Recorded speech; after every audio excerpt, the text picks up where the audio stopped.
said it before, I'm a camo guy more than anything else when it comes to customization in Call of Duty. Main reason being it's a first-person perspective game, and so therefore, outside of, well, just what you see in your hands, you can't really see all that much customization. So whenever I'm looking to get something customization-wise, I'd like to see it as well, so camos are always that biggest part here with it. Treyarch admittedly added some cool things into Black Ops 4 in the way of signature weapons, reactive camos, and Mastercraft camos, but what if I said the visions for Mastercrafts and reactives and signature weapons as a whole were not only changed, but could have been something so much cooler and better had it not been shifted somewhere along the lines. Today, we're going to take a quick little look at the lineage, if you will, of signature weapons, reactive camos, and Mastercraft camos, and where they kind of went astray and what the vision could have been, if not tampered with, up until today. Providing maybe an insightful view into what Mastercrafts and such could have been if they followed the initial public planning that was announced well before the launch of Black Ops 4. Jumping into it, let's talk about things from the perspective of Mastercrafts, because this is probably where you see the largest change here out of all of this. What you know them today as is probably just synonymous with another sort of camo, maybe a little more in depth, not what it was actually supposed to be in terms of, say, a mastery reward for each specific weapon. When you take a look at Mastercraft, you probably just think more fancy of a skin, seeing something a little more in depth into the design theme as opposed to just a camo that covers the weapon canvas. Personally, one of the Mastercrafts I think about that changed theme and really dove into being what it was all about was the Paladin Valkyrie variant, which when that was sold alongside the Chieftain Ruin outfit, there was a consistent theme across those cosmetics.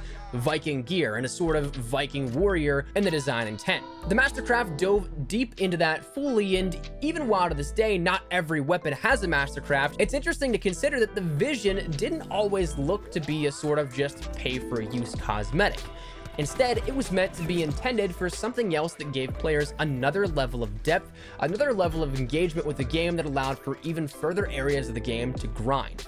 The first introduction of signature weapons, reactive camos, and Mastercrafts came on August 28th of 2018, about a month and a half before the game ever officially launched. At this point, Activision and Treyarch had already announced pre-order bonuses, so it just had to go along and further explain it. We ended up seeing that from GameStop, you could end up getting the Strife Divinity signature weapon, which ultimately ended up giving you the ability to unlock the Divine Justice by completing in-game challenges.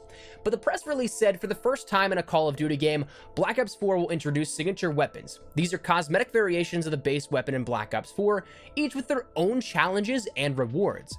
Signature weapons do not have any in-game altering stats and perform exactly like their base weapon counterparts. The beauty of signature weapons is in the additional layer of depth that they add to the game's progression with their individual challenges. These challenges must be completed in order to unlock additional cosmetic rewards for that weapon, with the final being a Mastercraft version of the signature weapon. Signature weapons are the most badass looking weapons in Black Ops 4 and a badge of honor for the battle-hardened players that have invested the time to achieve the Mastercraft versions. Now, that sounds entirely different than that of what we know right now. If we're still talking a badge of honor, well, you can buy a badge of honor for 20 bucks in the shop almost every single week.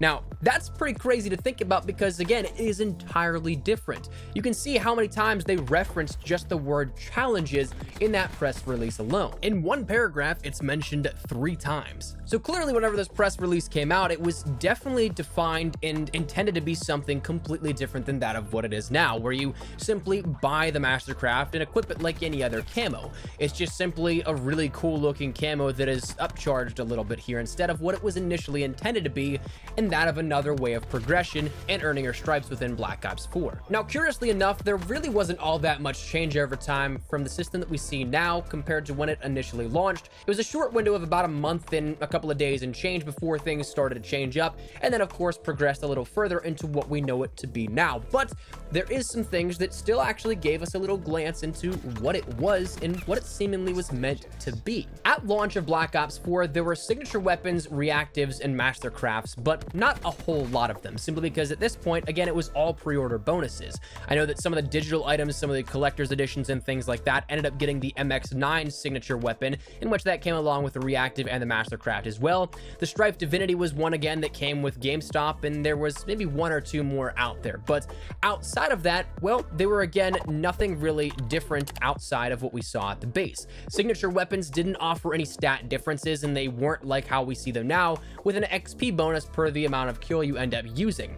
Reactives and Mastercrafts both had challenges associated with them, in which reactives were that first step. You could not even get to the Mastercraft at the very beginning until you completed that first step of the reactive challenge. So for example, each signature weapon had their own specific challenges associated with it, but the one that I remember seeing was that of the Mastercraft Cobra, and we'll talk about this a little bit further because it was actually free for everybody for a very short period of time. It ended up having a reactive camo of the Rampage of getting 2 or more rapid kills 5 times. And then after you ended up doing that one, it would move you on to unlocking the Mastercraft camo, in which it would not be applicable until you completed the challenge of getting 50 kills on enemies. So at this point, Black Ops 4 didn't have many ways to end up getting the reactive camos or Mastercrafts, and most of these at the time were just pre-order exclusives, so things like your MX-9 Patriot signature weapon with the reactive and the Sons of Fortune Mastercraft, things like your Strife Divinity, and things like your Operation First Strike items, the Titan Sandstorm, GKS Damascus, ICR Blinding Glory, as well as the SG-12 Boombox and Reserves were all that you had at the time. So they were minimal, but they all acted the same way. Grind mentality and usable only on those weapons. Again, curiously enough though, the Mastercraft Cobra was added randomly for free to players' accounts as a more so bug than anything else, but it was shortly removed after that, and that brings us to then November 20th, because the reasoning for it being removed was finally known. Mastercrafts on the update of November 20th were unlocked by default for all and immediately usable when the signature weapon was earned or received. So that means that no longer you'd end up having to do a reactive and a Mastercraft challenge. You ended up having the Mastercraft, the highest tier of that, for absolutely no additional grind whatsoever. The reactive camos stayed for a little bit of time, in which you still had to unlock them and do all that sort of stuff, but it wasn't until Absolute Zero, whenever we saw our first introduction of reactive camos that weren't necessarily tied to a signature weapon, but available for unlock on their own. Now, a part of the patch notes, we end up seeing that it says enabled Mastercraft camos instantly on signature weapons. Well, curiously enough, added also with that update was the Fall Firearms bundle for the first time. It's the first time that we saw a Mastercraft being sold, and one that at the time rightfully upset players because the Mastercraft Cobra, as we just mentioned, was given to players for free a week or so earlier than that, then promptly removed and then sold. As was the Strife Divinity, which was a pre-order bonus for many, both being sold for $20. And interest in either of those camos aside, that's when we saw the first step of counterintuity and unwinding the basic building blocks of what we saw Mastercrafts, reactives, and signatures fundamentally made out to be, where that began. At the time, Mastercrafts were kind of null and void from the entire grind mentality, but reactives still stay the same relatively, specific to each individual weapon, and then also with a promise of more being added in for every single weapon. Now, as for December 18th, that was another day that changed the sort of basis of how things worked, but truthfully, not in a terrible way. We don't see all that much more outside of reactive camos being changed in terms of the grind-worthy challenges associated with it, but we ended up seeing that because of countless bugs and glitches where camos would end up showcasing on the wrong weapons and people loved it, there was an adjustment made to reactive camos where they were applicable to any weapon universally. You could end up putting it on any single weapon, no matter what it was, so long as you ended up having the reactive camo unwrapped. Which, while this was a sort of breakaway from the initial plans for Mastercrafts and signatures and reactive camos, this one wasn't all that bad, but more so was just kind of sharing the love with your accomplishments on all of your weapons. However, shortly thereafter this, though this was a good change, the other ones for the fundamental plans of signatures, reactives, and Mastercrafts, that's where it kind of fell apart, because shortly thereafter, pushes for sales of Mastercrafts became relatively normal. We saw the Paladin Valkyrie variant and later the Vampire Hunter Vapor variant in Absolute Zero,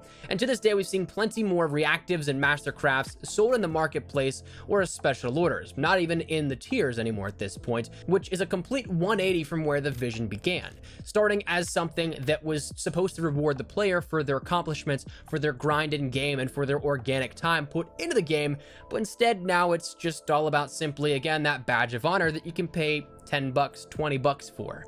Not necessarily so much about your accomplishments. But to me, it's interesting to think about what could have been if the vision stayed the same.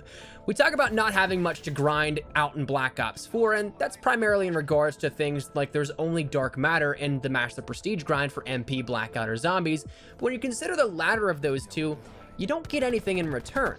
You don't get anything other than a different number, so there's no real end game goal for reaching Master Prestige or anything like that other than saying, well, I did it. Signature weapons, reactives, and Mastercrafts had the chance to be organic unlocks that would promote grinding and opening different avenues of play.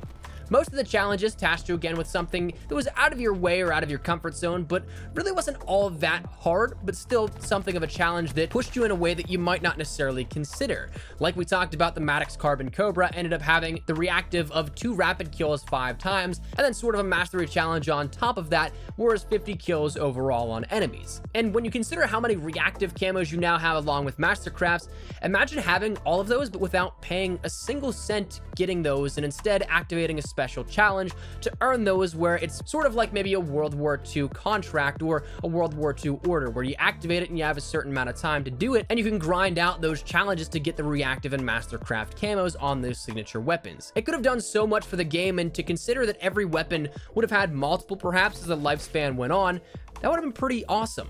Which ultimately, even now, if only the prospect of having multiple per weapon persisted, as opposed to having every few weapons have one here and there, we don't have a Mastercraft or a signature weapon for every single weapon thus far.